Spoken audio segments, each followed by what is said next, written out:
You-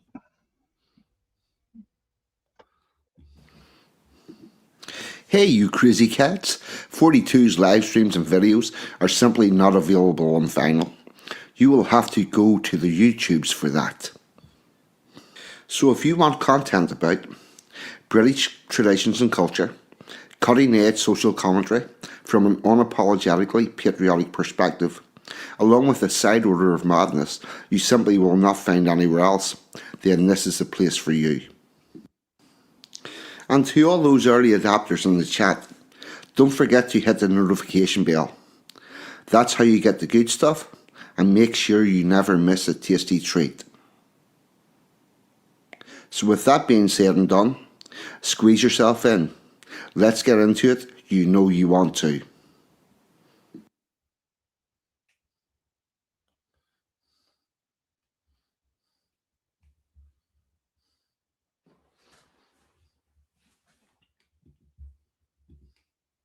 Good afternoon, good morning, good evening. Please delete as applicable because the internet is worldwide.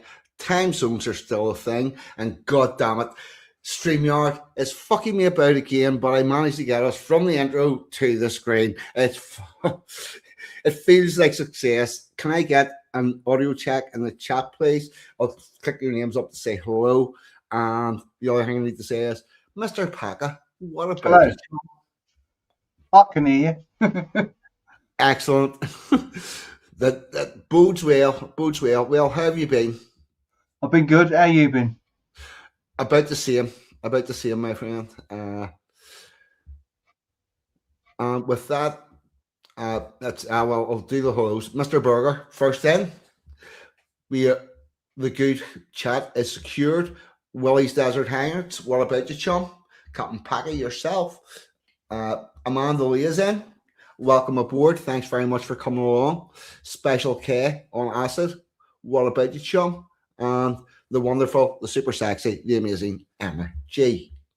Uh, RPW, welcome aboard, chum. Thanks for coming along. I will come to you in a moment or two. And yep, that's everybody. We're all sorted. Right. Now, I suppose we'll do the shout outs, which will bring us back to Rich momentarily.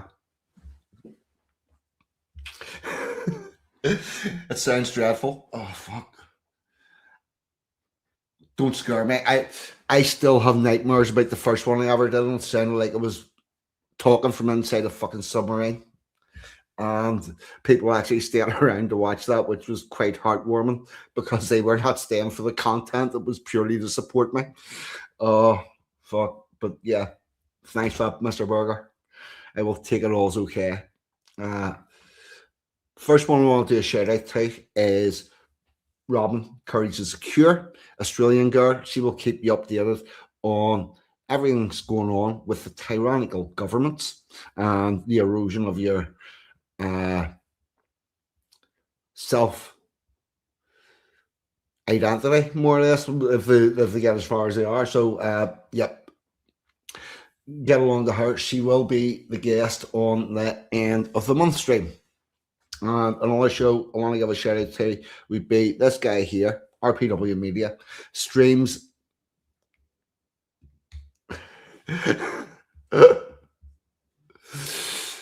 Surely it's that time of year to bring it out. Well, it's 3 years now.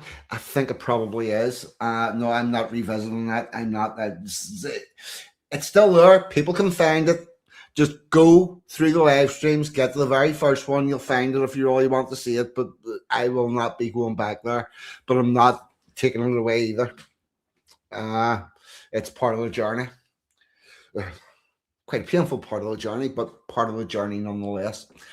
Now, Rich, RPW Media streams every Friday night at 11 p.m. British summertime. American dude. He will keep you up to date with everything that's going on in the political scene in America and elsewhere. He also has, it's not just the YouTube channel, he also has a media website where you can go back and find uh, all the articles about anything you want to know about America's politics going back in time. A really good resource. So get along to that. And the other one is the one, the only, the Dave Waffle House, who was streaming today, did a restream of the Tommy Robinson rally, which I will come to shortly. Brace yourself, it's fucking bad. But the Dave Waffle House, the home of the Friday night duck race. There are many ways you can get ducks. You can get ducks for free if you comment under any of the streams. You can get ducks for free by being the first person to say 420 at the appropriate 20 minutes past any hour. You could be the first person to name a song that he's singing or a musical artist. You could indeed win a quiz and win some ducks, or you can indeed buy ducks. You can get ducks gifted to you. You can gift ducks to other people. Basically, it's a fucking ducks. It's a duck freak show. It's a free for all. Get your hands on a duck, get it in a race on Friday night. You never know. You could indeed win a tin of liquid ass. It's that good. If it's your birthday, you get ducks. Oh yeah. Yes, and if it's your birthday, you will indeed get ducks. So get along there. And special, yes, this is exactly true. No pain, no gain. Now, with that, where was I? Yeah, did you watch the Tommy thing today? I had it on, yes. I had Dave's very good coverage. He was an excellent host. He was. Especially towards the end when his posterior got a bit sore. Yes. Well, I will say I missed some bits because I had to nip out the shop and whatnot, so I didn't see all of it, but I seen more than enough. There was a certain black lady came on to sing a couple of times, and I had to turn her off. She was awful. Oh, yes, the talent on the stage musically has not improved. No. And that in itself is its own problem, because this is not their first rodeo. And I'm going to come back to this again and again. They know exactly what that group is. They know how they sing. They know how they sound. They know how they present. And they've had 3 fucking years to find something better and have failed. And better still, that group knows that every year they're going to be put in front of millions and millions of people. An audience you could not fucking pay for. And how much have they worked on themselves? Not a fucking bit. There's no improvement, and there should be, because they know what they're going to perform for. They've got the thing booked. It's even Kamala Harris got Beyonce, didn't she? Yes, but not even that. Say you're Tommy Robinson, you're running this, and you're going, right, well, this group came with me at the start. I want to be loyal to them and make sure that they can get audience and traction from this as well. Would you not also say to them, but by the way, you need to up your game by at least fucking 40%? You need to be slick and switched on. And better still, if these people really want to be serious about it, how often do they fucking practice? How much effort goes into this? Because the amount of effort that you put into something will be reflected in the outcome. And it's basically, it looks like they went, yeah, we can do that. Put their hands up and went along and fucking wing it. That's the production quality there is. And yeah. They rehearsed. I have seen better. Right. You know, at this point, I'm not even giving a fuck if it's the Jews that are funding this. my problem is that right. There's two things about this. One is I do a show about British history, culture, politics. Like it or lump it, in 100 years' time, they will be talking about these rallies. And whenever they talk about these rallies, they're going to have a couple of narratives. One of them is going to be they were far-right extremists. One of them is going to be they were patriots standing up about it, standing up to do something for the country. Hopefully one of them is going to be you had a shitload of patriots that were put in front of a stage and the stuff that went on the stage was not worthy of the patriots that stood in front of them. And that's the point I want to get out. Those people that turned up there today because they want this country to be better, they deserve fucking better than what was put on. And I'll go through it and I'll give my reasons. And I'll give examples about how things could just have been done better. And I will reiterate this. It's their third, possibly fourth time doing this. They've got teething problems that should have been ironed out for a year or two. Not least the fact that you just never can get the fucking cameraman to the front of the stage for it starting. Like, how the fuck does that work? Yeah, we've got our official cameraman's going to do the work for YouTube. He's the thing's about to start, and we don't fucking know where. Why is he not the camera on the stage looking out? Just a fixed camera. Yeah, well, they should have had that and been able to cut between both feeds, because there was a shitload of money went into this, which I will come back to because, Wolfie, do you know what I mean? Like it or not, but this is historical, and I want to have my say about what I seen there, because I think I might have seen some things that other people didn't. Quite frankly, people in England are not used to events of this size, and therefore have no real expectation of the level of professionalism or how it's put on, attention to detail that there could or should be. I, however, come from a community where how you present in public is very fucking important. There's a shitload of our flute bands there's a band called the Pride of the Shore, the Pride of Ardoyne, the Pride of here, the Pride of there, because that's the thing that local community has pride in. And when we go there, we will do this right, and we will look proper, and we will represent our community well. Whereas, and anybody that's running an event has a look at who it is they're inviting, and if they don't think they're up to standard, they don't get a fucking invite. And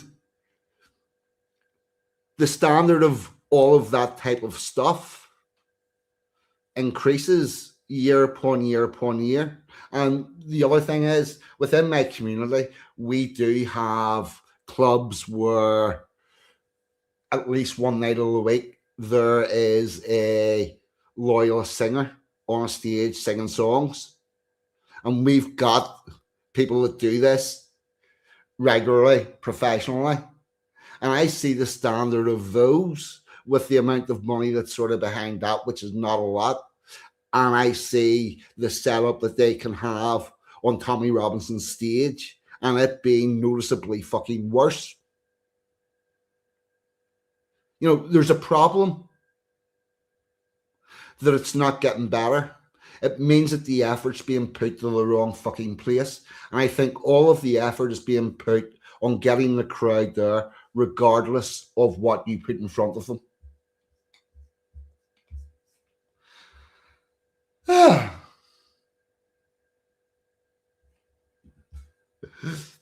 How do you wake up a trailer? Give them what they want. Yeah.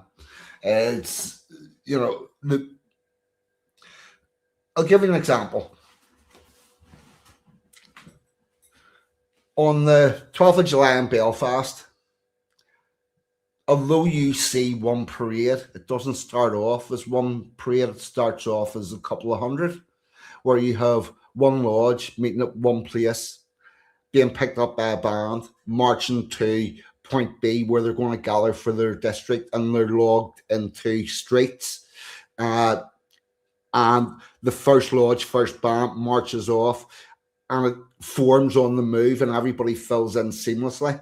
And they do this from like 10 different areas in Belfast and bring that together, Clifton Street, Orange Hall, for the beginning of the parade. Well, all apart from one. And these people all arrive at the right time to fit into this parade as it moves. And then whenever it gets to Belfast City Hall, Ballinafide district joins in because it's came from a different direction. And at that point, the parade's all in one thing. 13 mile up the road, it's going to arrive at the field at Beaver within 5 minutes of the time it was expected. That happens every year, and your times are different every year because the district that leads it, District 1 leads it 1 year, then 2, then 3, then 4, then 5. So your times for hooking up all change relative to what part of the parade you fit into. And that's a lot of moving parts. And they can't get the fucking cameraman to the stage for the start of their one fucking event. That's a lack of effort.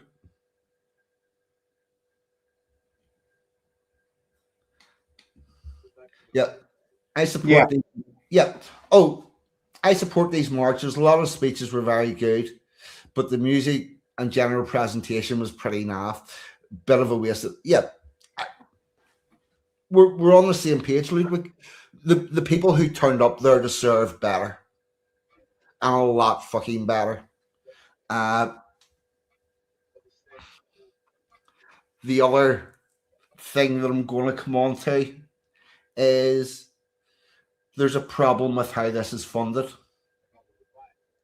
And he told everybody that because he says 6 weeks out, we were short 200 grand of funding that we thought we were going to have, but we then didn't and had to get it off somebody else.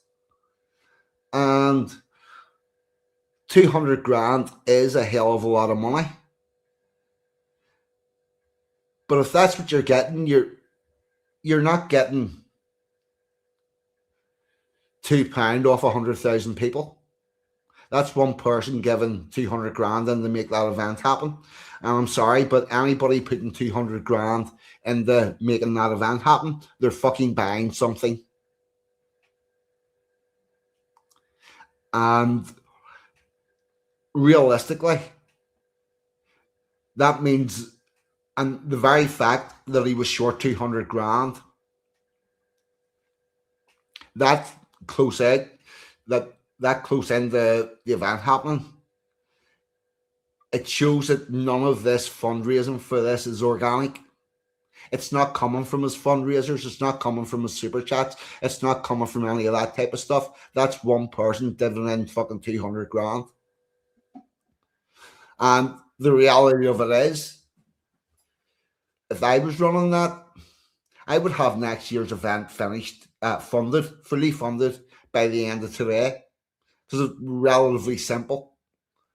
What you do is you get one fucking marching band, you set it off a mile down the road, 10 minutes into it, because the people a mile down the road can't see or hear and have no connection with the stage anyway. And what you're going to do is you're going to set that marching band off. You're going to have a little placard in front of them saying funding for next year's parade. You're going to have 20 people down the outside of that, each side, with buckets. And they're going to say £1, please. And you go, pound coin. That band will march from there right up to the stage. By the time it gets there, you're going to have your funding for next year. You won't need to go begging off anybody, and then you can run the actual thing that you want because it's your bastard money. I'm brave. Thoughts, Mr. Pakka? Amanda Lee says she went today. She says, well, that's it, stick it up. Oh, yeah.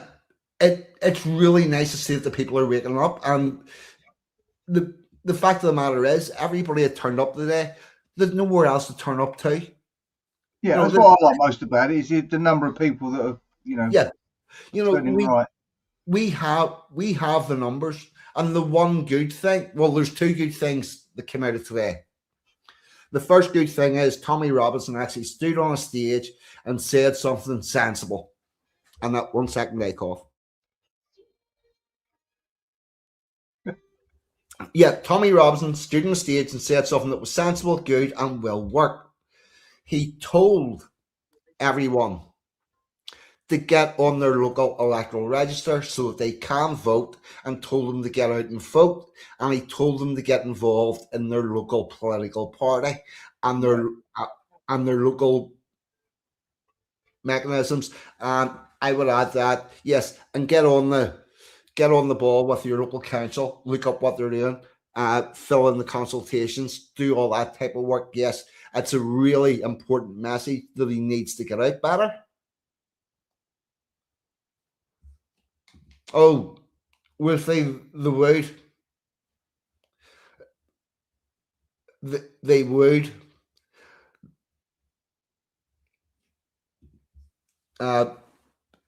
If they go about it in the right way, there's ways to go about this.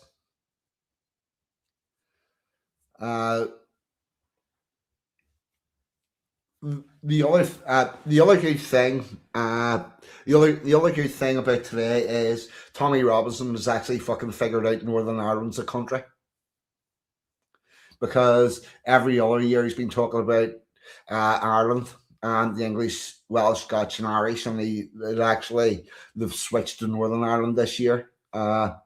Maybe because he's found out that the absolute fucking retards, dickheads, and idiots that he has trying to do the whole cross-community ratting people in Ulster and be friends with the Irish. He's found out that they're retards, idiots, dickheads, and all going to court very shortly for doing really dumb shit. Really dumb shit. Really basic dumb shit. Really hear this, Pakka. There's a cracker. Oh, this group of people, they organised a rally in Belfast City Hall, and they had their version of the Pink Ladies there, and they gave out to they went into the boot of a car and they pulled out these boxes, and in these boxes there was little goodie bags for ladies, and in the bag there was a rape alarm, a tin of free spray, and a pink 3D printed knuckle duster. And they put it on their TikTok of them taking it out of the boxes and handing it out to all the women. And now they're fucking surprised, shocked, I tell you, that they are going to court for distributing offensive weapons. And the evidence is on their fucking TikTok. You know, like, please. And by the way, right. And do you want to know what's even funnier? Was it a pink knuckle duster? Yeah, it was a pink 3D printed knuckle duster. Shit. I bet they're worth a bob or two. Well, well, I think they're going to be worth about 6 months. The people at TikTok themselves having them out. Yeah, You yeah. know, There may be some kind of financial attachment. oh yeah, there is, but you know, this is the level of intelligence. And by the way, we see all of your more draconian laws that were brought in about prosecuting people for Facebook posts and all of that, and the very strict policing law of protest and stuff. They all got trialed in Ulster in 2012 during the flags protests, where we had people getting a year's jail for waving a flag, provocatively waving a flag, and all of that sort of bullshit. So you're dealing with a populace that knows it. Hang on. Back the truck up.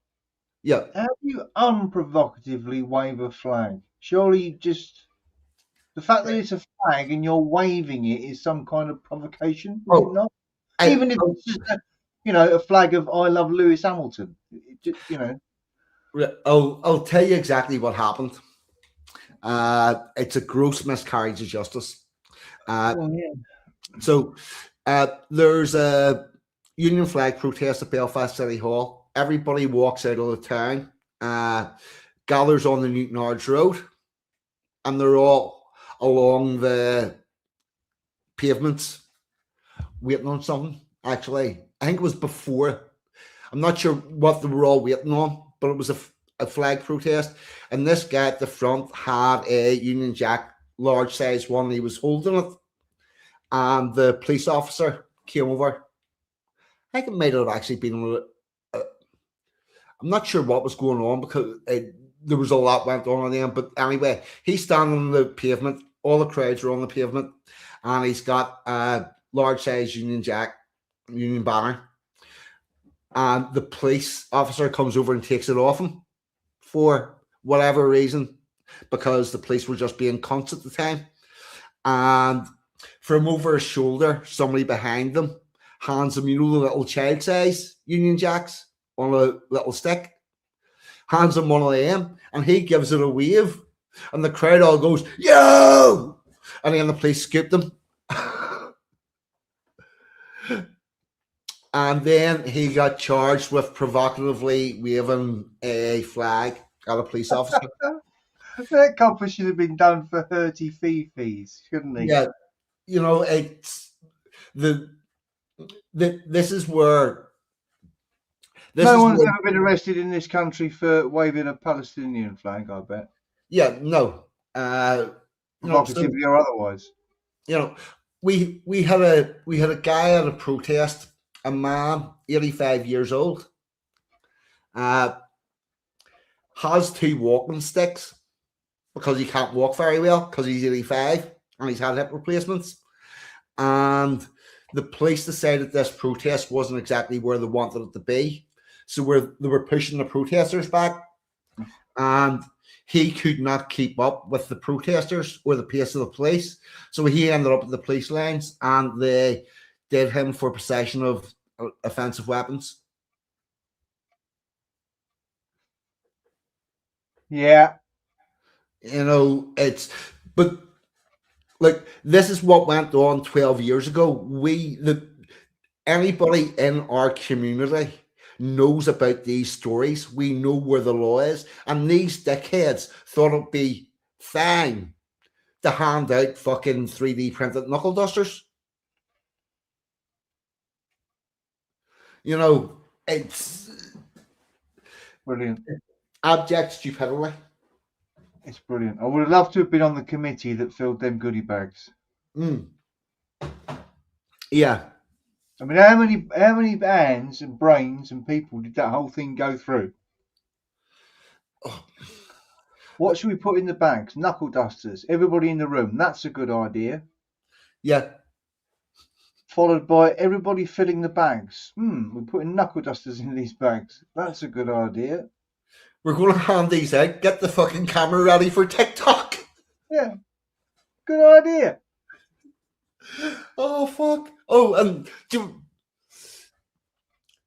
in the TikTok videos, they're saying it's got, it's got a knuckle duster, and now their defense in court's going to be it's a it's a pink, it's a 3D printed pink pussy with a gap for your hand, and that's their legal defense. Right. You know, at this point, just own the fucker.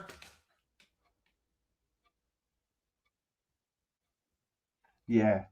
And their argument is it wouldn't work as a knuckle duster. It doesn't fucking need to, retard.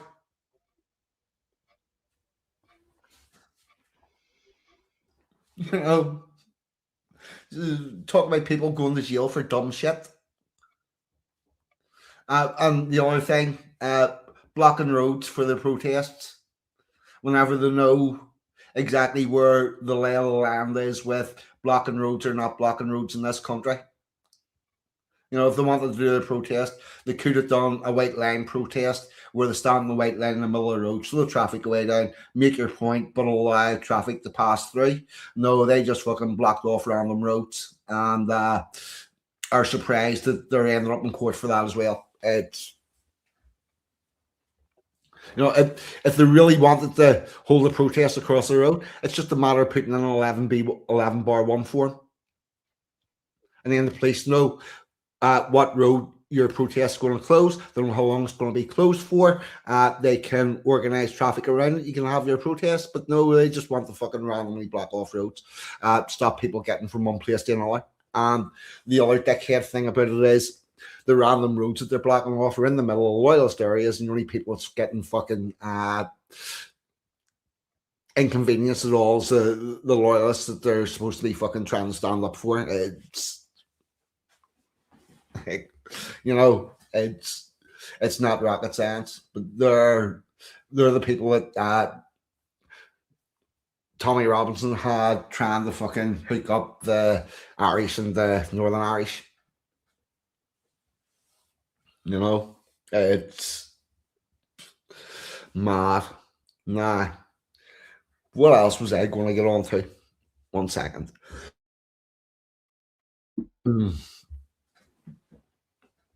What all have we talked about? Or, sorry, what all have I ranted about? Just about how bad the rally was. Yeah. If I go back on the any of the points, and I've already done that one, give me a shout and go here. Chill. Well, the band was rubbish. Yep. The speakers were pretty good. The Yes. organisation was a load of tosh. Yep. There was one girl that was actually very cute, a black girl that was second or third out. The one that went, if this is a far right rally, what the fuck am I doing here? Oh, I remember her, yes. Yeah, she was good.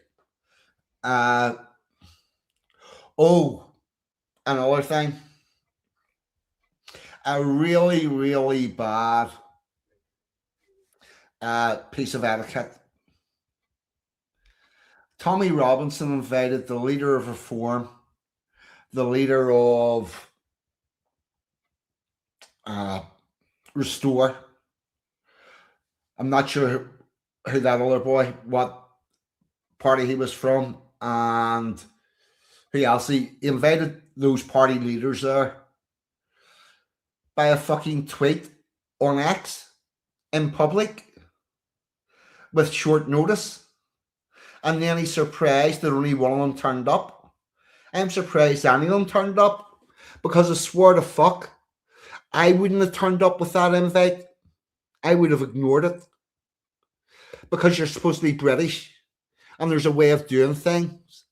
And that British way of doing things is in plenty of time contacting the person in private and saying, I'm having this event, would you like to come and speak at it? And doing it all fucking quiet behind the scenes.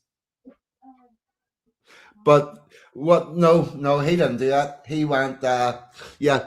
I invited all the party leaders, and only one of them turned up.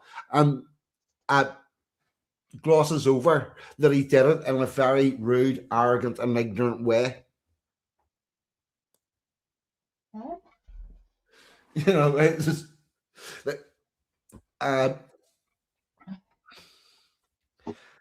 there are.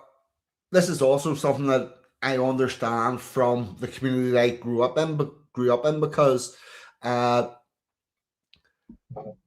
we have events and like very, very regular events, particularly band contests. But the people that turn up at those, but the bands that turn up for each contest, so one band will run a contest and they'll invite a shitload of bands all to come. So they all parade around a certain route on that night. So the crowd have got a proper spectacle. And then they have trophies for best Blood and Thunder band, best melody flute, best accordion, best drum section, best drum major, all that sort of stuff at the end of the night, and then they have a bit of a night of it. But you don't hear constantly Pride or Raven refused to turn up to somebody's parade, or this band refused to turn up at this other parade, because all of those invites are fucking done privately and confidentially, and you don't need to know who got invited, or if people didn't turn up, the reason why, because they might have been already had a booking for that day or whatever. And there was a thing about that mural that went up in Newton Abbey, the absolute fucking eyesore that it is. The famous one that people were coming on their pants over, where I was like, that shit. But there was apparently a band that refused to go to play at the opening of it, and it's a really bit of disingenuous reporting, because it could simply be the band was asked, but they already had an engagement that day. You know, because that happens regular, but you never hear about it because it's all done in house, and you find out the answer whether somebody can come or whether they can't. There's a way of doing things. There's a British way. There's a British etiquette. Yeah, you don't. No one knows who was first choice if they turned it down, and who was second choice, and Yeah, that. No one knows. Then exactly. You know, because we've all got to live together and we've all got to get on, and we're all supposedly on the one fucking side. So, right? So can we try to rub along as best we can?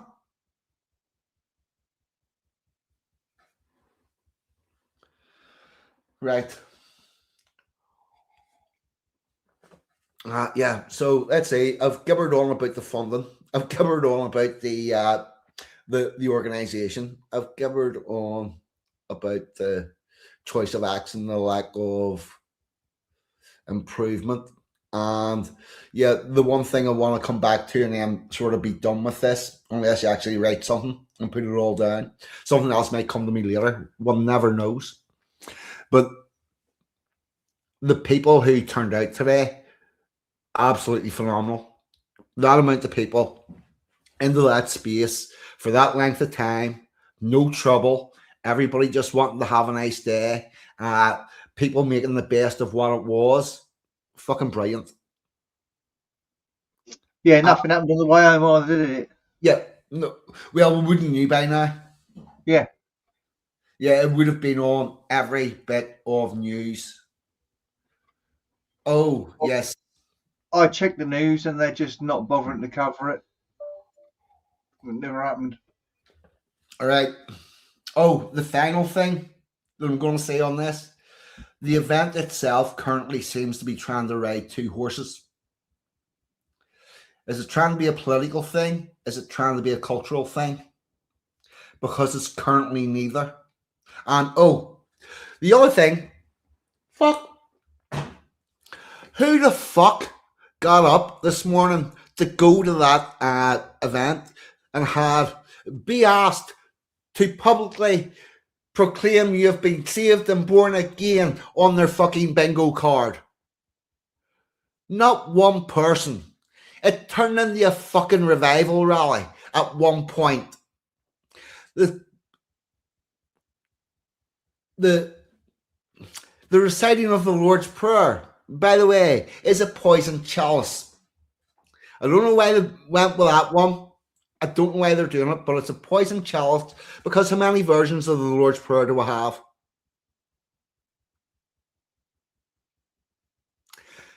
We have two, possibly three. One of them's Protestant, one of them's Protestant Catholic, one of them's Roman Catholic. And you're going to run into problems with where those two things differ. Some people might argue one's called the Lord's Prayer, the other one's called an Our Father. But the fact of the matter is, you're wanting to bring everybody along together, and I am not going to be happy with someone saying the wrong version of the Lord's Prayer. I'm pretty sure there are a lot of Roman Catholics that aren't happy with people saying what they feel to be the wrong version of the Lord's Prayer. It's not an argument you need to fucking bear into the debate. You've got enough problems with divisions between people and trying to get those plastered over without fucking putting one into the middle of it. Why? Why the Lord's Prayer? Do you not go to church or other services regularly enough to know that you can make up your own prayer on the fly and pray for the event? You don't need to go to this fucking... And you also don't need to try to slide into this, have everybody chant together like a fucking cult. On this has spawned off more. Yes, I will go on. Everybody here has looked at protests and rallies by the left, and they have looked at all those professionally made signs. And you've went, that's AstroTurf because they're providing the signages for them. And what do we see at Tommy Robinson's rally? Yes, they fucking they used the Church of England version on them. What did they have? They had prefabricated crosses for everybody to pick up and wave at a certain time. And when we have this, we add that to the asking everybody to announce Jesus Christ as their Lord and Savior and be born again. You're turning into a fucking cult. This is how cults begin. Because it didn't need to be at that public place. This is all the stuff that can be done in smaller public groups. Fuck me. Have you no idea about bastard optics? Nah. I thought I was finished, didn't I? I thought I'd got everything. I did like that you pointed out whether or not you're a Christian or if you just believe in Christian values. Yeah. Those words came out of Tommy Robinson's mouth at one point. Yes. Glance straight at him. Well, the thing about it is, everybody pretty much in Britain is born into a Christian family. Now, there was no difference between people that attended church and people that were just born Christian and didn't attend church and didn't do, were not strict. There was no difference between those two bunches of people until about the 1870s with the Christian revivalists and the born again fuckers came along and chased all the people like us out of the churches. This is a new thing, and he does need to get that message out. That and also I will add into that the church is not the place you go to find God. The church is the place to go to find your community and hope that you possibly bump into God while you're there.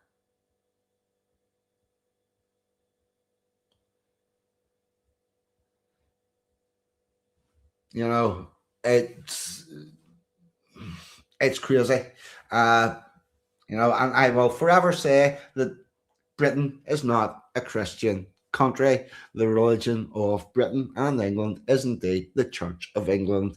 And I believe that to be very important that it stays exactly at that, because once you bring any of, if you bring Roman Catholicism, if you bring Mormonism, if you bring Church of God and Latter-day Saints, if you bring Quakers, if you bring any of that, any other religion other than Church of England into your civic services, then you have to, by default, bring in Judaism, Islam, some worshippers, Hare Krishners, and all of that, because Yeah, once no, you once you've started selecting who else you can bring in, it becomes discrimination. Whenever you go, actually, this is England, the Church of England is our state religion, we do it in this. We will give you religious tolerance, which means we will tolerate you practicing your own religion at your own cost in your own way. But all the state stuff's going to be done in this Church of England way. And once you step out of that, all you've done is give you probably 300 steps before you've got Islam recognized as one of your state religions, along with fucking sun worshiping. So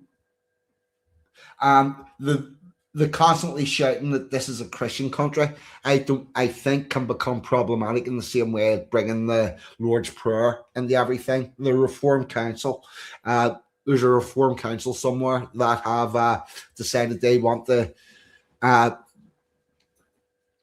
the Lord's Prayer recited before all their council meetings. Newsflash: we have prayers before all of our council meetings too, and they're invented on the day.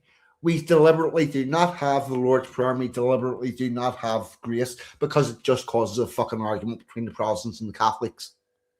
Reform could have looked at that, because which one are we going to use? And how big of a fucking argument's going to be? And then what will happen is a Catholic will go, I want my turn at saying my prayer my way, and then a Hindu will say, well, I want my turn at saying my prayer my way, and then just there.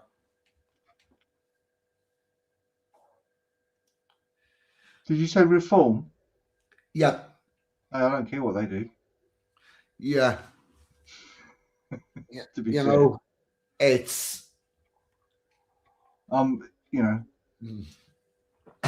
this is what I said a while ago about, are these people well-meaning people who want to do better for their community, or are these well-meaning people that want to do better for their community but also understand how council works?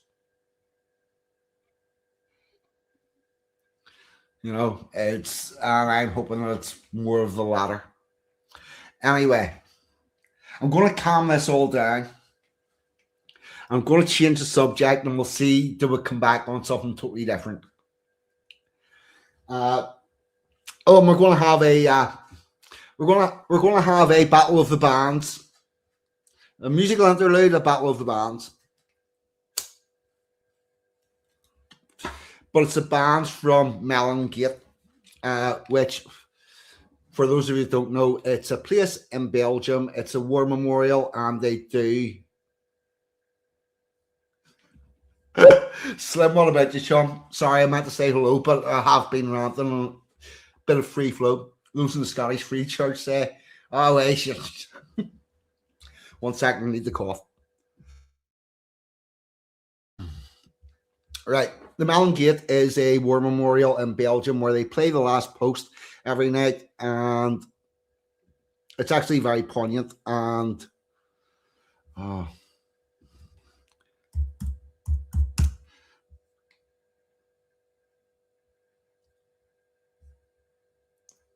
let's hope that this is the right video.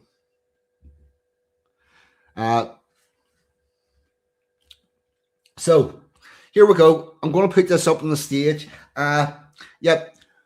Keep in your mind, marks out of 10 for the band, and extra points if you can tell what band this actually is. And There, in the first one, there are two sets of clues. Oh, and the Belgians weren't absolutely amazing with their bugling, but here we go. Enjoy.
Fuck, I was muted there. Sorry.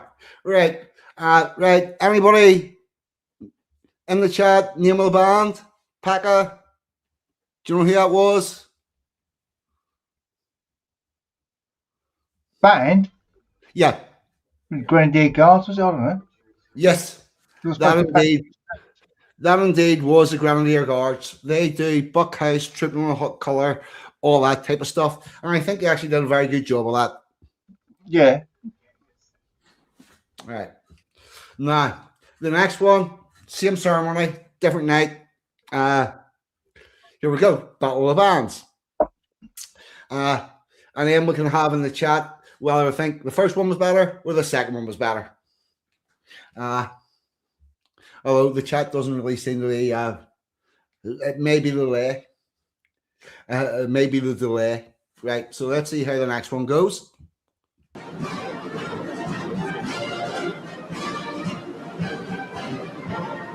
Never seen a hand grenade.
Right, Chad, do me a favor. One for the first band, two for the second band. Who did a better job? Stick that in. Now, while we're discussing that, I will say that Band A, the first one, it arrived up, marched up very sharply. Nice, poignant tune. They played the same song as they arrived and when they marched out. The second one, uh, oh, we've got Grenadier Guards fans in. Was they Marines, the second lot? The second lot, what they did was they rearranged a tune to make it so that from where they started and then turned, as the last person's foot left the memorial, that tune stopped, and then they marched off with a period tune. It's a long way to Tipperary. They did I Am Sailing. Yeah. And then they did It's a Long Way to Tipperary. Yeah. You might have thought that second band was the Marines. It's actually the Yeoman Protestant Boys. Is it? Yeah. That's one of our bands. That's one of our marching bands. Very good. And the very fact that they don't look out of place after the Grenadier Guards, Yeah, Ludwig's on too. They don't look out of place after the Grenadier Guards, who do Buckingham Palace, do changing the guards, all of that type of stuff. And by the way, one of them had their music with them to read off, and the other one didn't. And whenever you go to one of these band contests or whatnot, if you're a melody flute band, that's your fucking competition. And they don't always win. And Don't put up Tipperary for the win. I did like that they went after that. That was a good touch. yeah, and this is what I'm saying. This brings me back to what I'm saying about how sloppy Tommy Robinson's event is and the lack of attention to detail. And the other thing I'm going to say about the funding, 200 grand is a lot of money to come up with. There's no doubt about it. But for an event that size, it's actually not. And for people inside my community, raising that type of money isn't as unusual as you would think. Because I'll give you an example. There's a local band that started right my area called the Royal Flute Band. The Royal Flute Band. They basically formed. There was a guy that lives in my local area called Ian Ogle, who got murdered. If you want to know all about his murder, look it up on the internet. I'm not going to add anything to the shit show that's already being said about it in both directions. I'm keeping right out of that. But he left behind a family, and that family had a memorial event at the 1 year anniversary, and they wanted a flute band to play at the event. And the band that they were going to get, for whatever reason, couldn't make the event. But a bunch of former members and a couple of current members went, yeah, fuck, we're going to do this anyway. They started phoning around and went, here, do this parade for us, with just a very short parade just for the family for Big Ian, Big O. And they were like, I haven't touched the flute in 20 years. Well, fuck, you're going to have to practice. So for about 6 weeks, they met together. They borrowed flutes off a different band. They borrowed drums off a different band. They had the night. They did a very small parade around the area for him. Did about 8 tunes. Played the sash about 3 times. And after that, they were like, fuck, that was really good. I enjoyed that. And they decided they were going to form another band. But most of them had left because the competition world, sometimes those bands are playing 3 nights a week. And they were like, we're just going to do like 5 parades a year, 6 parades a year max. That's the plan. So they then started fundraising, doing all sorts of stuff to get the money up.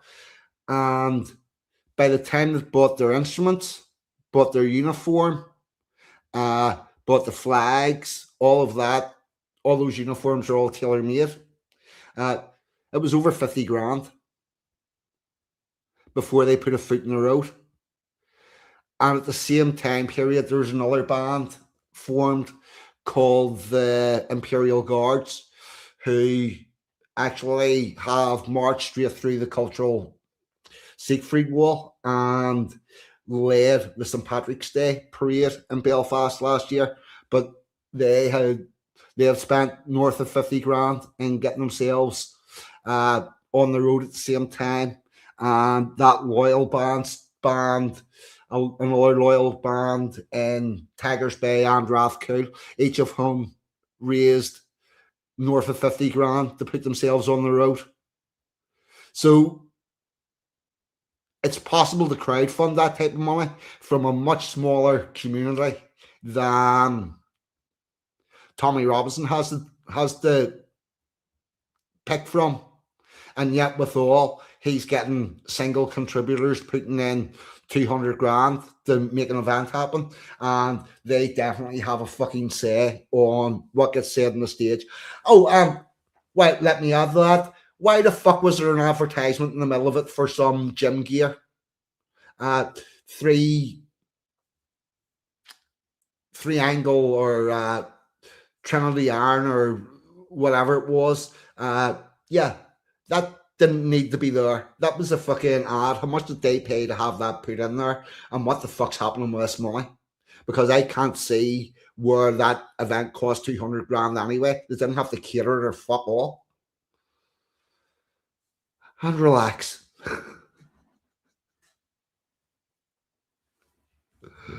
Oh.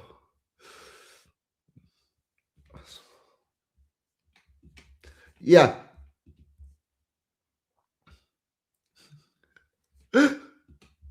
Look, Mummy, there's an airplane in the sky. Yeah. Fuck. Yeah. So I'm muted. I was talking to the chat. Yeah. So that's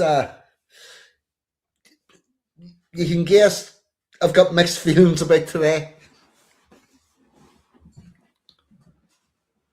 You know. Yeah. Fuck. You have no chance. I'll tell you something else. Dave Waffle and Mr. Anglo-Saxon, they keep on trying to get other people to play the England song, Raise the Colours. You can give up, lads. Nobody has looked at something carefully like the person who has been given a donation to look at a track to play and looked at that and went, not for me. I'm not playing that. They have scrutinized it before they made that decision. So if they were going to play it, they'd have done it by now.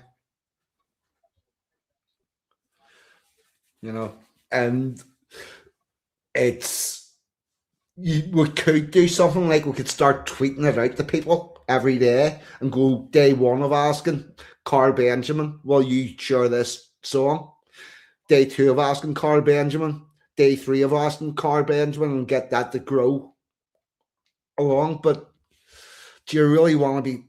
If they wanted to play it, they wouldn't. You wouldn't need to beg. Yeah. If they look anybody in this side on the right, they're looking at that song and say, do I want to promote this or do I not? And if it's not, it's for a reason. I hate to disillusion people, but that's the fact of it. The one thing I will say about England Day and England Day Raise the Colours, the song, it doesn't do anything for any individual. It does something for the country. But there's no gain for an individual out of it. And therein lies the problem. Because you've got a shitload of people who are busy, more interested in promoting themselves and on the internet than you have in fixing the country. And that's something that you just need to understand. Doesn't mean they're bad people. Doesn't mean they're a sellout. Might have a term called half-baked for them. And the other thing is, by the way, please be advised, you have a shitload of socialists involved in this.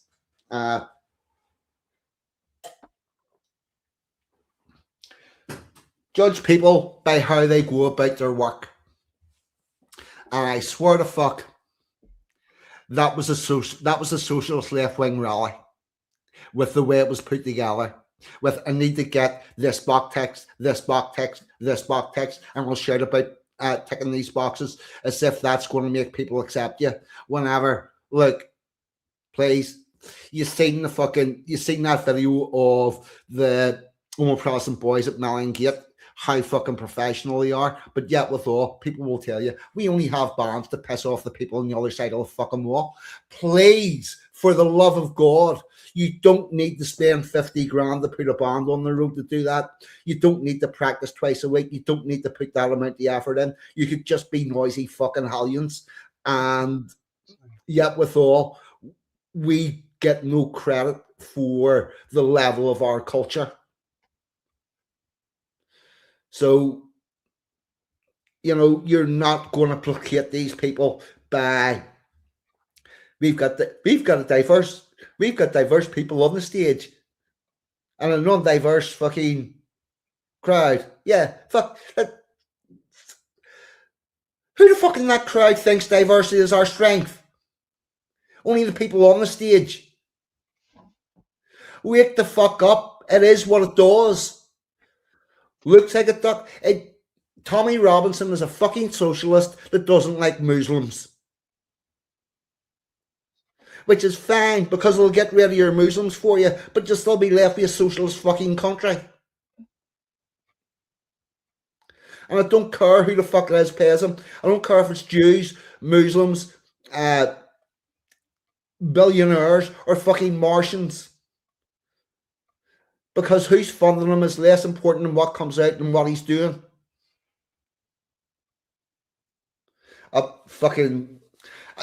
Here's another one. Sargon of Akkad. Why Sargon of Akkad doing what he is? Because he'd no other fucking choice. He started off with Gamergate and he pushed himself into a segment where his only way of getting employment was the tide is turning. The amount of people that came out proves that the tide's turning. We have got the people to do this. We just need them not to be led astray. But Card Benjamin only did this because he did Gamergate and it closed off a lot of other possibilities. The only one that was left open to him was doing YouTube, and he has progressively moved right along with his audience. He's never got in front of his audience. He's did everything to just stay in that nice thing where he has a large audience. And by the way, I do have questions about why he never got the actual type of throttling that he proclaims to have, and other people on the right half. And I would say the same for Count fucking Wankula. And how one can be all patriotic alternative, the other be all Tommy Robinson, and the two of them be fucking mates whenever those two groups hate each other. And everybody in each side have no problem with them two people that are supposedly polar opposites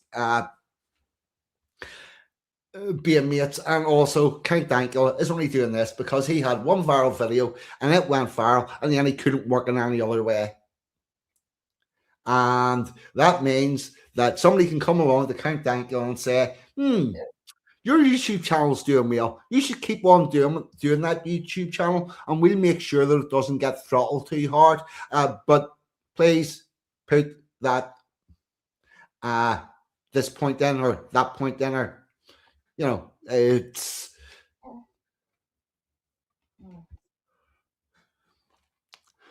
we still will always need diplomats. Oh yeah, we definitely do. We definitely do need diplomats. And to be clear, we're on a journey. The pendulum has swung in the country away to the left, and now it's swinging back towards the right. And we are going to have to accept every part of that swing. It's going to come in sections, and it's just a matter of pushing more for what you want and bringing everybody together. You know what? We can begin the real arguments about which branch of right-wing politics we want and what way we want the country to look whenever we've at least got the fucking pendulum past the halfway point. Until then, every man jack of us needs to get behind that pendulum and fucking push it right. A lot of them people marching today are going to march right past Tommy. Past Carl. Yep. Oh, 100% they are. And this is the other thing there. You don't have a lot of choice. A lot of them already have, but who else are they going to march to see? Yeah, this is exactly it. You don't have the option. Oh, and the other thing, fuck. Uh, where am I? Oh, yeah. The other thing that this was missing, that whenever I said about it being on, like, the event trying to ride on two horses, is it political? Is it cultural? What the hell is it? Uh, I'll tell you what I think it's missing. Uh, yeah. See, here is here's a video of the Vanguard rallies in Belfast in the 1970s, which is very similar to what's going on here. But obviously, it being Belfast, it was slightly different. And here's where I think, for what he's currently doing, this is what I think he's sort of missing, this element. It was one of the biggest displays of Protestant paramilitary force yet seen in Belfast, with the Ulster Defence Association marching through the heart of the city en masse to a meeting ground on the outskirts in defiance of orders banning the display of unauthorized uniforms. The Ulster Vanguard, a purely political Protestant organization, gathered only a few hundred at a similar rally. The crowd cheered speeches warning the coming all-party talks on the future of Northern Ireland had no validity, that none of the people attending those talks had the right to speak for Ulster, that only early elections could provide spokesmen for the province. Speakers warned if Britain tried to impose a settlement against the will of the majority, then the units which marched in today's meeting would be available to prevent its implementation. Yeah, that's what he was sort of missing. You know, if you're going to do that, where you're bringing all these people here to sort of look how many we've got, if you're not going to be purely political, you need go, by the way, see, if you don't do this, here's what we're doing. We've got somebody. We're sorted. If you don't agree to do it nicely, you're going to have to do it the hard way, and we're ready. But he doesn't have that, and he can't have that, because I think you're past the point where you could do that publicly. Probably about 40 years past the point where you could do that publicly. Because, to be quite clear, I don't think we could be that blatant in the current day. We would do the same thing. It's just a hell of a lot more subtle.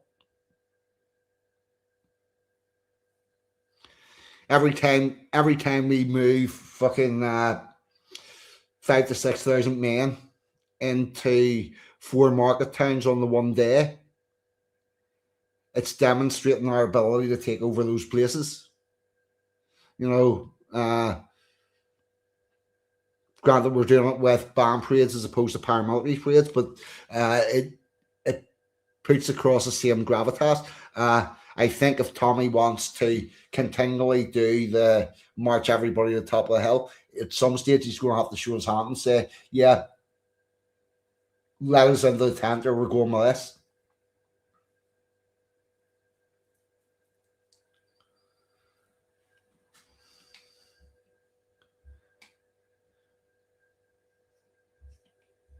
Yeah, Sargon did go dark just before the purge, and he sorted out a lot of stuff. And then he came back with the podcast of the Lotus Eaters, and is somehow managing to make quite a nice living out of YouTube on the right, which is generally quite hard to do, as is Count Dankula.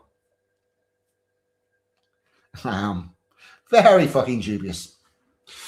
Very fucking dubious about all of that. But that's just me. Right. I watch the Lotus Eaters quite often. Pardon? I watch Lotus Eaters quite often. I'm not telling anybody not to, but it's. I watch all kinds of stuff, to be fair. Sometimes I'll watch David Packman if I fancy a laugh. Yeah.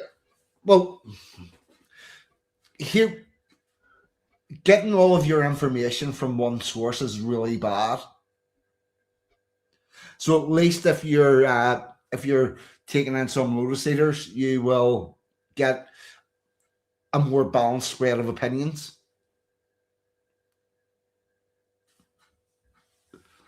I think I've moved a little bit to the right of them.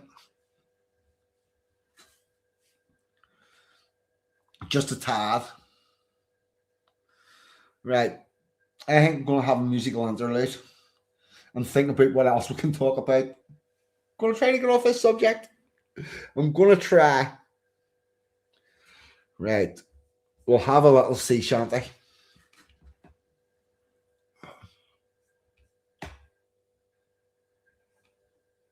Sorry, 1 second. I'm just checking the chat.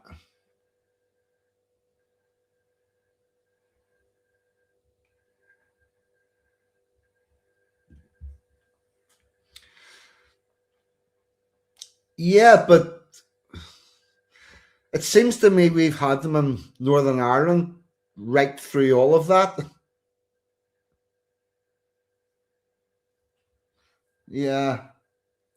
It seems it turns out whenever you're going out to do illegal shit, it doesn't matter that it's not what the law says about it. Isn't the that's the song's coming up.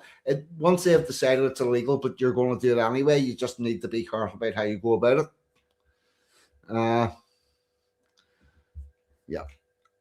Right. I'm getting a musical interlude lined up. And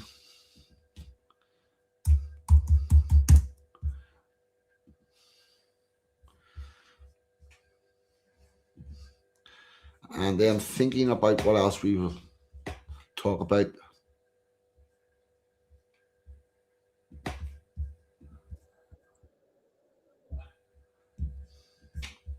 Right, StreamYard. We'll move that. Share screen.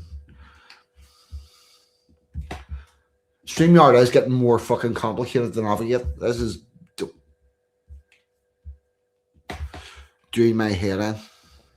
'Tis a damn tough life full of toil and strife we whalermen undergo.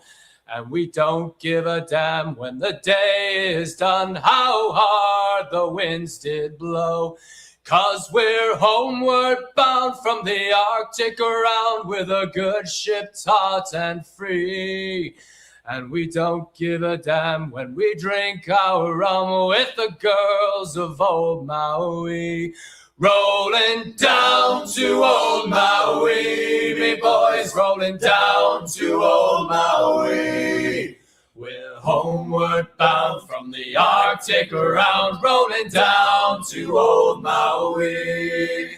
Once more we sail with a northerly gale towards our island home. Our mainmast sprung, our whaling done, and we ain't got far to roam. 6 hellish months we passed away on the cold Kamchatka Sea. But now we're bound from the Arctic around, rolling down to old Maui. Rolling down to old Maui, me boys, rolling down to old Maui. We're homeward bound from the Arctic around, rolling down to old Maui. Once more we sail with a northerly gale to the ice and wind and rain. Them coconut fronds, them tropical lands we soon shall see again. Our stunsail's bones is carried away, what care we for that sound? A living gale is after us, thank God we're homeward bound. Rolling down to old Maui, me boys, rolling down to old Maui. We're homeward bound from the Arctic around, rolling down to old Maui. How soft the breeze through the island trees, now the ice is far astern. Them native maids, them tropical glades is awaiting our return. Even now their big brown eyes look out, hoping some fine day to see our baggy sails running for the gales, rolling down to old Maui. Rolling down to old Maui, me boys, rolling down to old Maui. We're homeward bound from the Arctic around, rolling down to old Maui. Rolling down to old Maui, me boys, rolling down to old Maui. We're homeward bound from the Arctic around, rolling down to old Maui.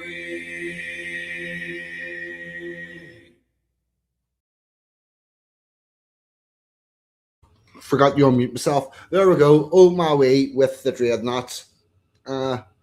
Right. I think we've probably covered the Tommy Robinson stuff to death. Is there anything else we can talk about? Well, there was a lad that got stabbed What? When? Where?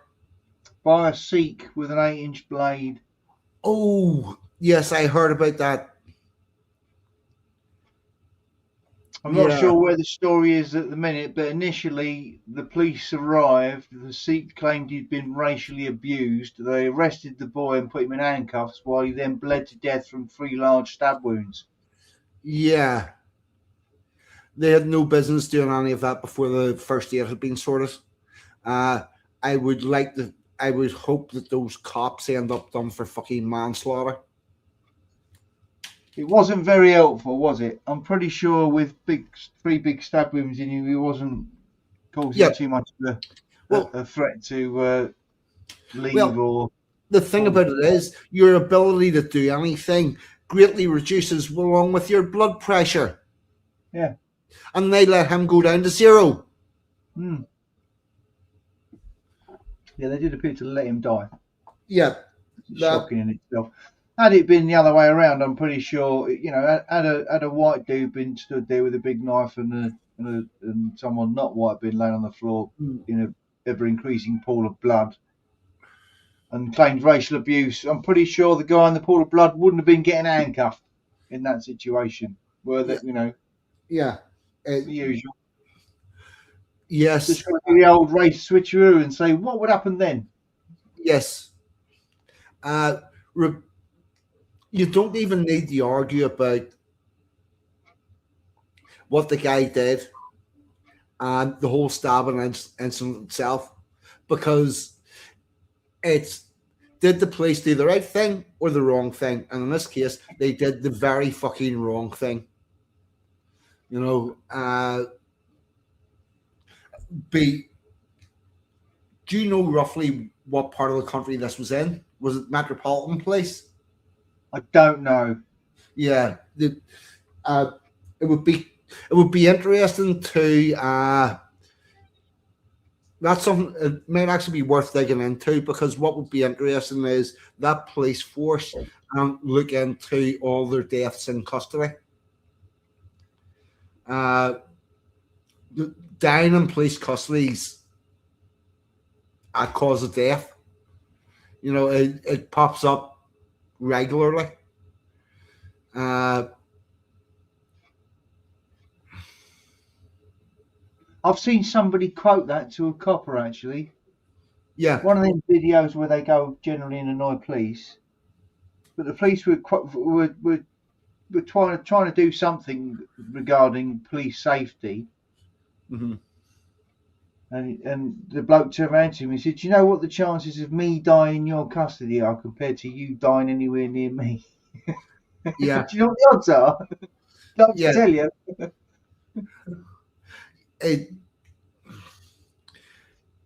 It's something I really wasn't aware of until I got involved with the men's rights movement. Because it sort of, it came up the first time somebody had died in police custody. Then it'll come up the second time, then it'll come up the third time, then it'll come up the fourth time. And I was like, oh, this is actually a fucking thing. Yeah. Not all cops are bastards, but most of them. Listel, what about you, chum? Thank you very much for coming along. Sorry, I haven't really said hello, Paranormal, but thank you very much for coming along as well. Yeah, that is a genuine problem. You know,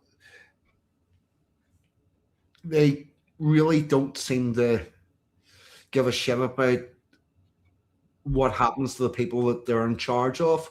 To be totally honest with you, police custody and prison should be the fucking safest place in the world. There's no reason for anyone to get assaulted in a prison because it's the most controlled environment we have. And I get that people will piss other people off and they're living in close quarters and all of that stuff. But holy fuck, you've got the ability to lock them in a separate cell every night. You've got the ability to regulate when they eat, where they eat, who eats when. You can regulate all of that, and yet withal, there's still violence in prisons. That is not, at this point, it's not a problem. It's not an anomaly. It's baked into the system. It's designed in a way to facilitate it. Because whenever you've got control over people's lives 24/7, one of the things they should not be able to do is fucking inflict acts of violence. I understand you'll get things where people have a random opportunity to pour boiling water over somebody because they work in the canteen or whatever. And yes, that will happen, but those should be incredibly rare. And assaults like that, where it was just a fucking flash in an instant that nobody could have prevented, should be the only type of problems. But we all know that jails are very much not like that. They got what's his face the other week, didn't they? The Sohan bloke. What was his name? I don't know. He kidnapped them two girls, didn't he? And then he was part of the group that was looking for him. Him and his girlfriend, she's out now and she's got a new identity. Right, yes. Name. And somebody got in prison with a bit of 2x2 with a nail through the end or something in shop. Huntley, that's it. Ian Huntley. Yes. I kept on getting the name Nick in my head and I knew it wasn't quite right. Thought it was Nick somebody. Yeah, Huntley. Ian Huntley. That's the yes. To be fair, in that one, he's been in there for fucking many, many years. He's been getting looked after to survive this length of time. Here's the other problem. It's very rare it's an Ian Huntley that gets it. It's generally somebody that's in for fucking, I don't know, actual bodily harm because they've had a few too many drinks and things got out of hand, and then they got themselves a fucking a jail sentence, and then they end up getting pasted in fucking jail on the regular. That's normally how it goes. You know, so the fact that Ian Huntley lasted this long means that they do actually know how to keep people safe whenever they want to. It's fucking funny how they choose. Oh yeah, I'm well pleased with that. And the other guy, from that singer, Lost Prophets. Someone got to him as well, didn't they, in prison? Oh, was he put away for a kiddie felon? He was. Yeah. That saved the company. That saved the country a couple of quid and feeding them and watering them. That's him, Watkins. Ian Watkins, was it? I'll get Ian Watkins. No, that was Ian Huntley. What about Watkins? Yeah.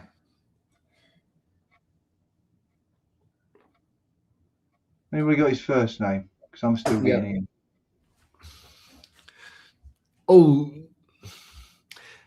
I think your woman in that case is like a bit of a celebrity in the female prison. Ian Watkins. Anybody else in here called Ian who we want to take a look at? What's going on here with the Ians? If your name's Ian, don't go to prison. Yeah. Not going well for the Ians at the minute. Yeah. Suppose it depends on what you do. Yeah. I would be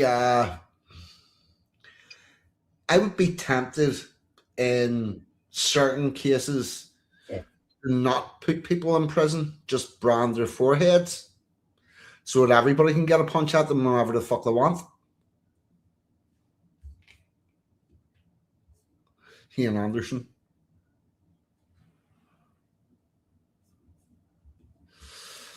Ian Watkins, former lead singer of Last Patrollers, was killed in prison attack His Majesty's Prison, Wakefield, on 11th October 2025.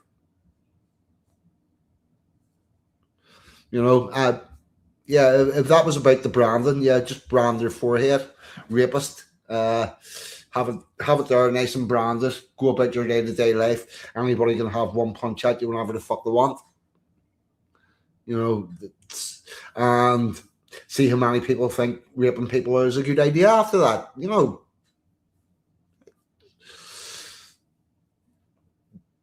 I'm a firm believer in actions and consequences. You know, it's only whenever people have consequences for their actions that the behavior changes. And fuck, that just put me on to something else. It's fired a thought. Pakka, what do you think about people with anger issues and mental health? Yeah, people get put on the courses for anger management and all of that type of stuff, and it's classes like a mental health issue that this person's got anger issues and they just can't control themselves. Right.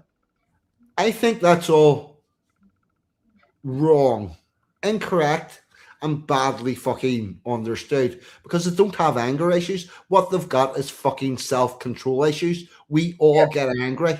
We just don't feel the need to put somebody's head through a fucking window whenever we become angry. Because we've got the ability we've got the self-control to go, that's a bad idea. Yeah. And I'm not going to do that. And see until we get to the point where somebody presents and they go, yeah, put his head through a window because I've got anger issues. They go, actually, no, you've got self-control issues. Get yourself in jail for fucking 6 months.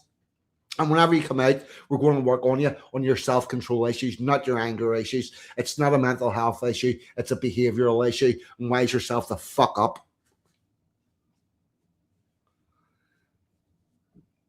That was actually quite a concise rant. I concur. Yeah, just seriously. You know, sort yourself out or don't be in society. Yeah, because I've been angry lots of times. I've been angry at times where I've been right to be angry because I've been wronged. But it doesn't mean you just fucking get to come out swinging. Yeah.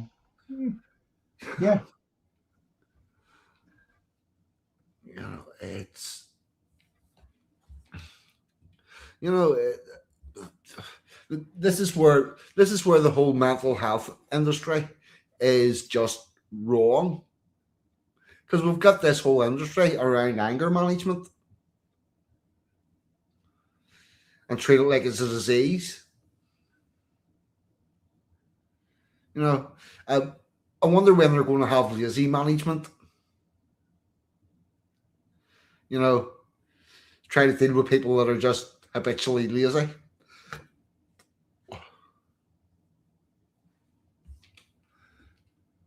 You know, I floated the idea at work the other day of having good days, well days. You just, yeah, I feel too yes, good coming to work today. yes, I'm not wasting this sunny day and the feeling of joy I have inside me by coming to work. I'll see you tomorrow. I think you should accrue one of those for every year you don't have a sick day. Oh, man, that's a good idea. If you do, If you don't have well, a sick day for 12 months, you get an extra day's holiday the next year. You get a well day. yes, you get a well day. You get the phone up and go, boss, I'll tell you what it is. I'm Oh, you get to feeling play much it like too. a joker. You get to play it like a joker and get to take it whenever you want, on the, Yeah. the next day. Uh-huh. I'm not coming in tomorrow. I've seen the weather. Yeah.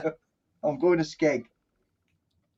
Yeah, that it would actually do more to reduce companies' fucking sick pay than what they're currently doing, which is fucking a mental health day. Fuck away off. Yeah, a mental health day. A mental health day should actually be a well day. You know, much too good for this.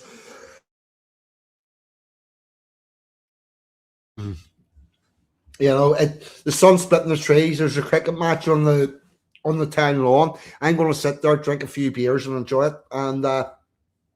and take in the beauty of living in an English village. And I'm taking that day off. That is a reward for not taking a sick day the year before. Classic. And I would also say you should be allowed to follow them on for 2 years. So if you wanted a fucking mini break, you could take like a Friday and a Monday. Yeah. You know, I worked at one in a factory. No, a good idea they had was your holidays were based on your average weekly hours from the year before. So if you averaged 40 hours a week, the following year you'd get 40 hours a week's holiday pay. right. But if you averaged 60 hours a week, right, Oh, the following fuck. year, if you took a week off, you got 60 hours pay. Because that's what you would have done if you'd have gone to work. So that's what they'll pay you for your holiday. Oh, fuck. Yeah. Can you imagine how that scheme went down? Can't you? Well, like, you know, actually, the overtime was never a bother. right. There was Do you know plenty of hours after that. Do you know what my holiday pays worked out on? Go on. The average of my last 13 weeks. Well, there you go. Same thing. Yep. So if I've been on night shift for the last 13 weeks, I'll get full night shift rate holiday. If I've been on 2 weeks about, which is what I'm generally at, I'll get half night shift. And if I do overtime, if I've been doing overtime, that's going to be filtered into it. And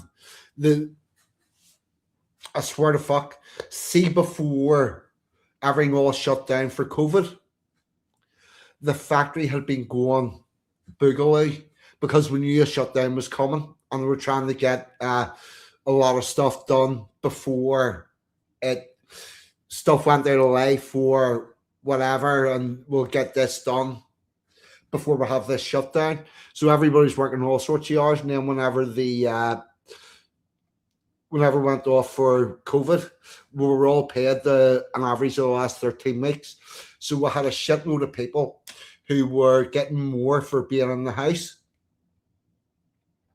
And they normally would have done under normal circumstances for going to work. And then 6 weeks later, my boss did me an absolute favour. I'm going to do you a fucking solid. You're one of the ones I'm bringing back in early. To come back in on flat day shift with no overtime and be there. And that was so much of a favour that he did that for me, because if you're one of the ones that come back in first, well, if everybody doesn't come back, you'll be one of the ones that come back and blah, blah, blah, blah. And that was all fucking bullshit. And so a fella worked alongside me. He got almost a year off and was getting paid night shift rate because he was a fucking flat night shift worker. And in the meantime, I'm sorry.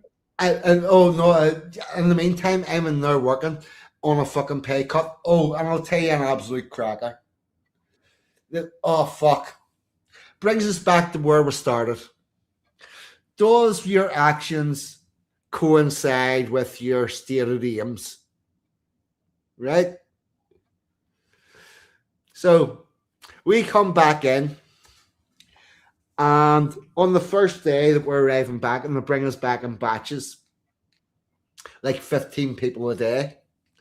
And they bring us into this room and they give us a talk about how all the doors are wedged open and don't close any of the doors. That's to reduce the amount of possibility of contamination from door handles and all of that.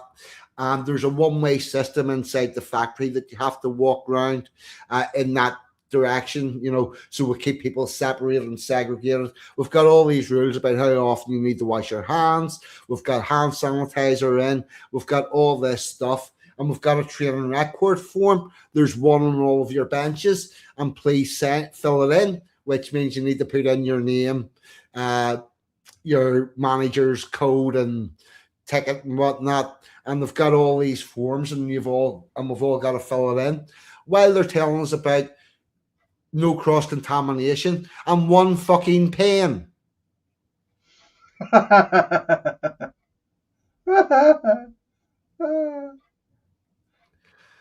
like, I'm not supposed to touch that pen that he's just touched. But here's the thing: it was a shit test. I'd have pretended to write with the pen and it didn't work, and then lick the end. Yeah. Oh. Yeah, none of that shit did work. The whole thing was bullshit. But what they were at was, is anybody going to go, I can't touch that pen, he's just handled it against the regulations? Because then they know that's a person you're going to have a problem with. Because while you're being told about not doing then you got sent stuff, back home on half night pay, 42. So you should have licked the end of the pen. Oh, fuck. Here's the problem. That's where you might not have came back. Do you know what I mean? They get their shit test out of the way really quick. And once you've accepted it, the first one, you're going to have to, what they're saying is, yes, you've heard all these rules and regulations, but are you going to do what needs done to make the place work? And yeah. So you do what needs done to make a place work, because I really did not for 1 minute believe that there was any really serious problem. If you've got bubonic plague going about, you generally don't need to tell people. It's the only very lethal disease I've ever heard of that you need to test to find out if you've got it.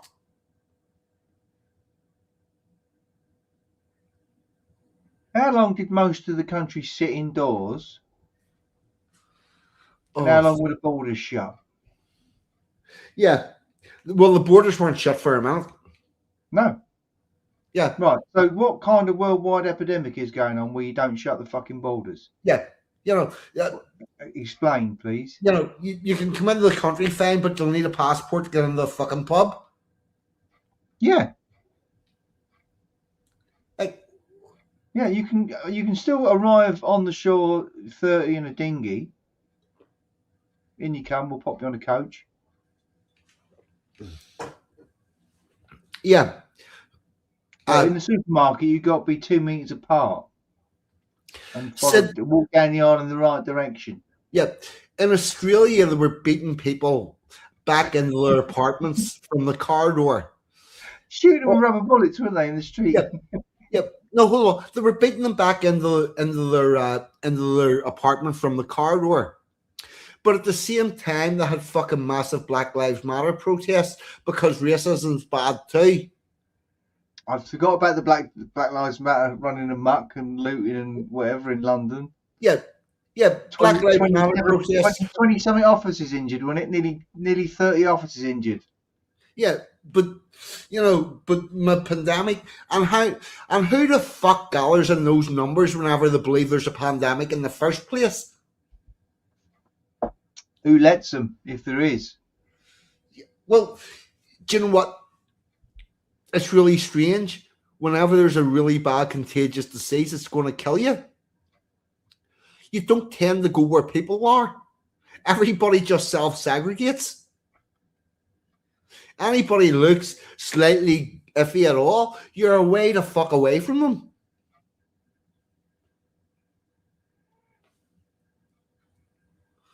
It's like, fuck, please make it make sense. Make it be consistent. You look at what look at what the outcome is, look at what the supposed aim is, and see that those two things tally up. And if those two things don't tally up, it's bullshit.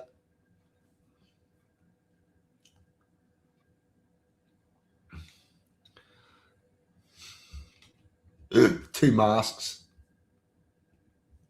Oh fuck! And there's the other thing.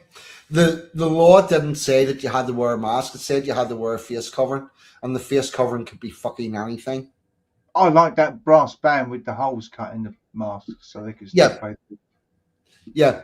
Yeah. Absolute genius. Mm-hmm.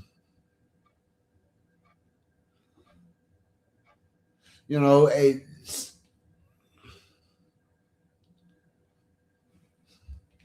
the cops stopped being worried about fucking 6 feet whenever they wanted to batter people down. Another ether elephant. What about you, chum? Welcome aboard. Yeah. So with all of that, I'm pretty sure we'll get into all of that with Robin whenever she's on at the end of the month. And with that, any tunes you fancy hearing before I start to wrap this up? Me? Yep. No, you choose. Oh, I'll tell you what I'm going to do. I'm going to... If anybody wants to bung him some money to play England Day... fuck... Please play it. He'll think about it and he might play it next time. Yeah. Oh, I'll definitely be playing England Day at some stage, but I'm going to squeak this on. Past the Grenadier Guards.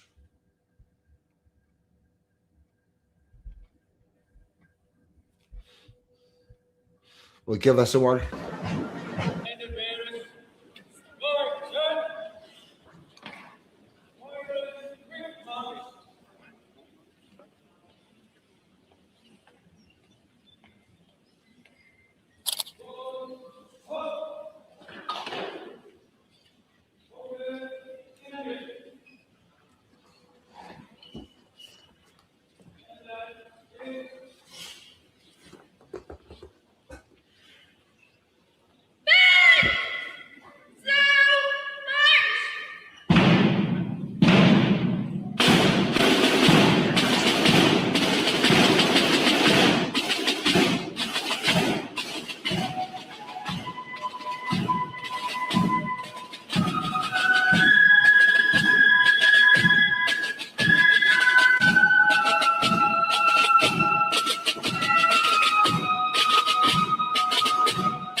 Right.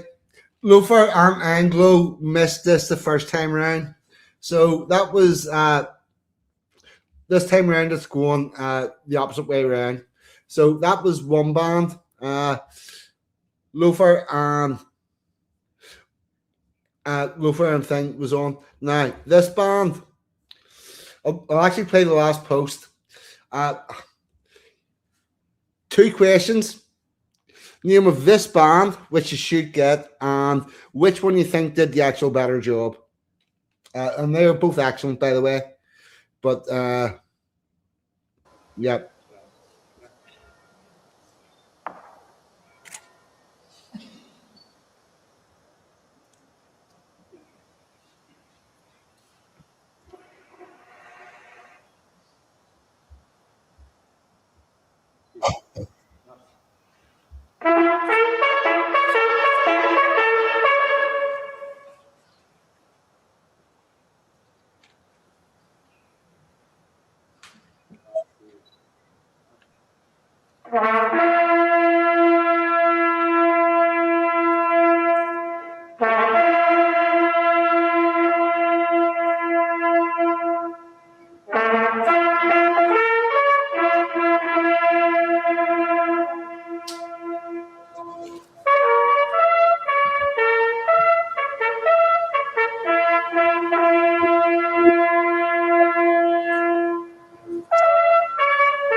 Oh no, this is a whole different. That band did go turn around, come back out. This next band is going through the exact same thing, exact same space, and they're doing their version of it. There you go. What I want is the name of the band in the chat and which one you think did the better job.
right?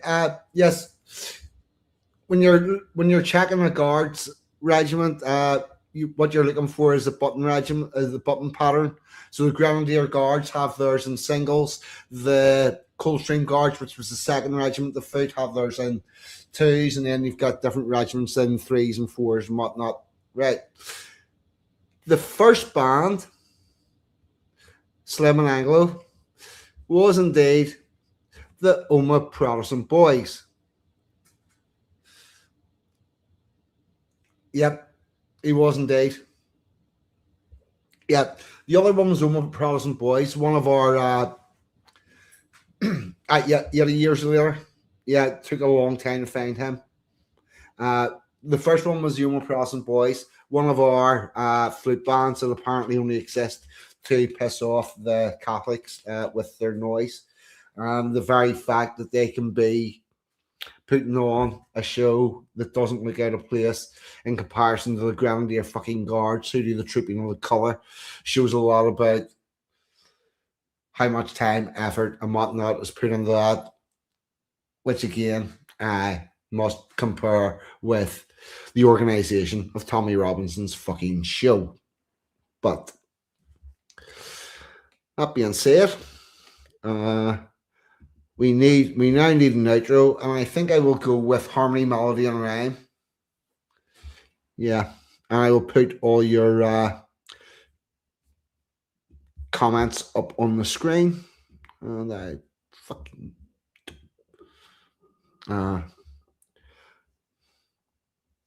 yep, there it is. Found it.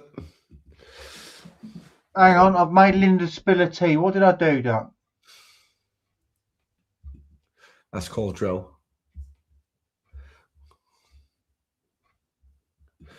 Oh yeah.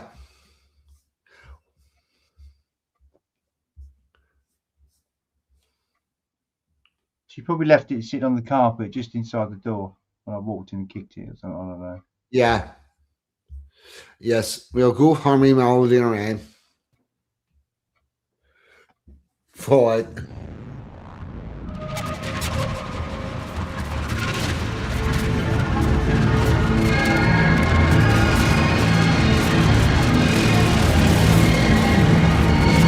Where you look at the camera.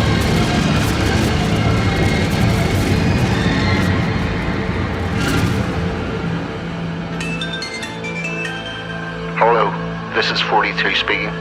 Welcome to the Resistance. You are not alone, and we shall walk this journey together. What about you, chum? If one brings a guitar and one brings a voice, then they stand together and make their own choice. Let us gather together those that can perform, and from the scarred timbers build our own platform.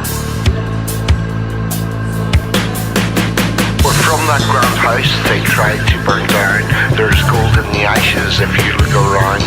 Let us gather together those that can perform, then from those scarred timbers build our own platform. Build our own platform. We will sing words of wisdom. We will sing for all time. Harmony, melody, and rhyme.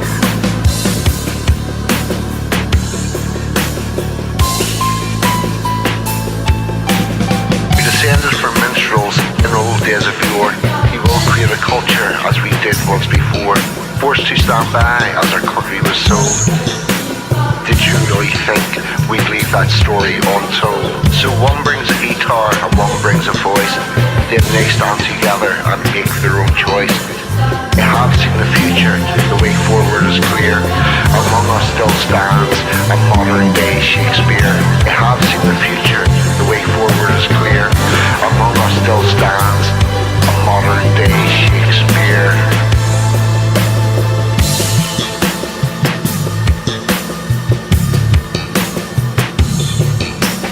Forced to stand by as our country was sold. Did you really think we'd leave that story untold? We will sing words of wisdom.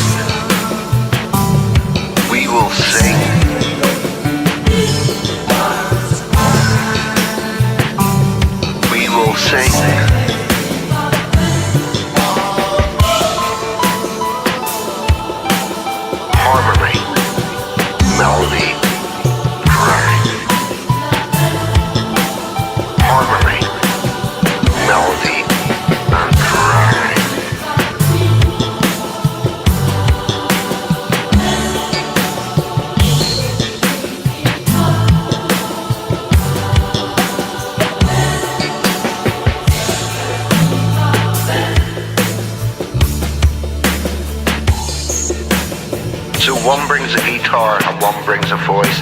Then they stand together and make their own choice. I have seen the future, the way forward is clear. Among us still stands a modern day Shakespeare.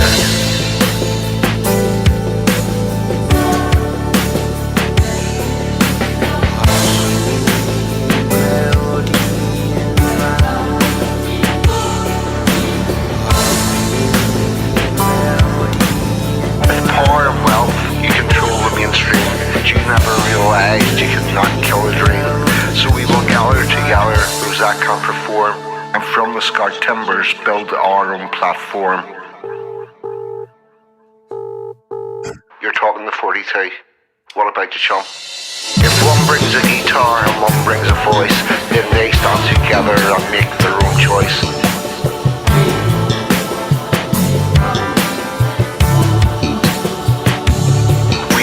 Sing words of wisdom, we will sing for all time. We will sing for our people, harmony, melody, and rhyme.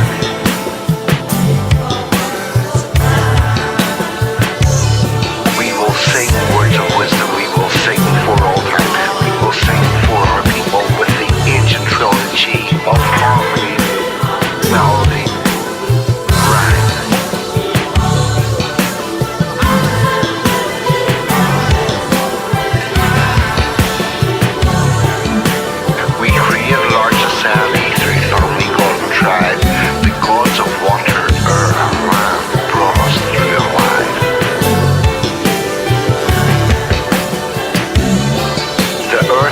The sun each became a deity, independent parts of another trilogy.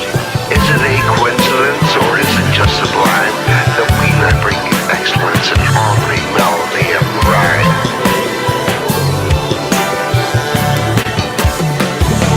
With power and wealth, you control the mainstream, but you never realized you could not kill a dream.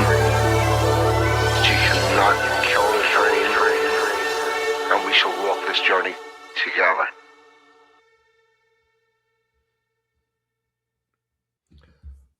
Oh, little wing, in the description of that video, I have a list of all the stone circles and places in the order they appear, so people can follow along. Thank you very much for that. And Anglo, you're very kind. Thank you, brother. And with that said and done, Pakka's been Pakka. I have been 42. You lot in the chat have, as always, been fucking amazing. Good night. God bless. See us all next week. I'm out of here.